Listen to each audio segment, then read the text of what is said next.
Dans un contexte de tensions croissantes entre les États-Unis et la Chine, Blinken a conclu ces 2 jours d'entretien de haut niveau avec des responsables chinois en rencontre en Xi. Lors de chaque réunion, j'ai insisté sur le fait qu'un engagement direct et une communication soutenue au plus haut niveau constituent le meilleur moyen de gérer nos différences de manière responsable et de veiller à ce que la concurrence ne dégénère pas en conflit. J'ai entendu la même chose de la part de mes homologues chinois. Nous sommes tous deux d'accord sur la nécessité de stabiliser nos relations. Ce voyage est la plus importante visite d'un responsable américain en Chine depuis près de 5 ans. Pékin a refusé les discussions sur la défense avec Washington, une question que Blinken a qualifiée de prioritaire lors de sa visite.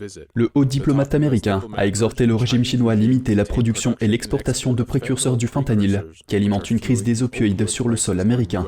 En ce qui concerne le contrôle des exportations de puces électroniques, Blinken a déclaré que l'administration Biden n'essayait pas d'étouffer l'économie chinoise, mais il a ajouté que Washington prenait des mesures pour se protéger. Nous sommes favorables à la réduction des risques et à la diversification. Cela signifie qu'il faut investir dans nos propres capacités et dans des chaînes d'approvisionnement sûres et résistantes. Faire pression pour que nos travailleurs et nos entreprises bénéficient de conditions équitables, nous défendre contre les pratiques commerciales préjudiciables et protéger nos technologies essentielles afin qu'elles ne soient pas utilisées contre nous.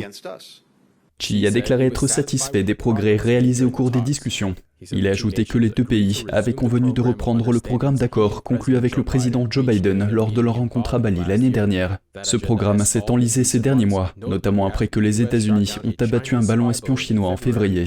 Alors que les réunions des hauts fonctionnaires se déroulaient à Pékin, le premier ministre taïwanais Chen Jianzhen a déclaré y être très attentif. L'île est au centre des luttes d'influence entre les États-Unis et la Chine. Pékin revendique l'autonomie de l'île et menace de la gouverner par la force. Biden a déclaré au cours du week-end qu'il espérait rencontrer Xi dans les mois à venir. L'occasion pourrait se présenter lors de la réunion des dirigeants du G20 à New Delhi en septembre ou lors du sommet de l'APEC à San Francisco en novembre.